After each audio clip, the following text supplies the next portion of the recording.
అందరికీ నమస్కారం. నేను సుధారాణి. నేను పాలిన్ యూనివర్సిటీలో చదువుతున్నాను. ఈ యూనివర్సిటీలో చదవడం నాకు చాలా గర్వంగా అనిపిస్తుంది. అకాడమికల్లీ ఈ ప్లేస్ చాలా అద్భుతంగా ఉంటుంది.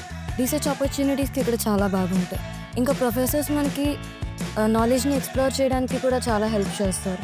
రీసెర్చ్ చేసినా సరే, ఎగ్జైటింగ్ ప్రాజెక్ట్స్ మీద పని చేసినా సరే, అకాడమిక్గా ఇక్కడ ఎన్విరాన్మెంట్ కూడా డైనమిక్గా అండ్ సపోర్టివ్గా ఉంటుంది మనకి.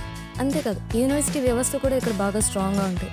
మీకు ఒక ఐడియా ఉంటే దాన్ని ఇన్నోవేట్ చేయడానికి చాలా ఛాన్సెస్ ఉంటాయి. ఇక్కడ ఇంకా లైఫ్లో దాన్ని ముందుకు తీసుకొని వెళ్ళడానికి కూడా చాలా పాసిబిలిటీస్ అవుతున్నాయి. కానీ ఇక్కడ అకాడమిక్స్ మాత్రమే కాదు, ఇక్కడ క్యాంపస్ లైఫ్ కూడా చాలా వైబ్రెంట్ ఇంకా ఫుల్ ఆఫ్ ఎనర్జీతో ఉంటుంది. స్టూడెంట్ క్లబ్ ఈవెంట్స్ నుంచి కల్చరల్ ఫెస్టివల్స్ వరకు చాలా ఉంటాయి. మీరు క్యాజువల్ హ్యాంగ్అవుట్స్ కూడా చేయొచ్చు క్యాంపస్ కెఫేస్లో. ఇప్పుడు ఏదో ఒక యాక్టివిటీ జరుగుతూనే ఉంటుంది ఇక్కడ. మీకు ఇక్కడ ఏది తక్కువ అనిపించదు. అంటే మనుషుల్ని కలవడానికి కానీ ఏమైనా చేయడానికి కానీ చాలా ఆప్షన్స్ ఉంటాయి ఇక్కడ. ఓవరాల్గా యూనివర్సిటీలో academics, personal growth and lively campus atmosphere అంతా పర్ఫెక్ట్ బ్యాలెన్స్డ్గా ఉంది. నేను ఇక్కడ చదవడానికన్నా ఇంకా ఎక్కువ బెటర్ ప్లేస్ గురించి ఆలోచించను. అంత బాగుంటుంది ఇక్కడ. మీ స్టెప్ ఇక్కడ నుంచి స్టార్ట్ అవ్వాలి. మీ ఫ్యూచర్ ఇక్కడ మీకోసం వెయిట్ చేస్తుంది.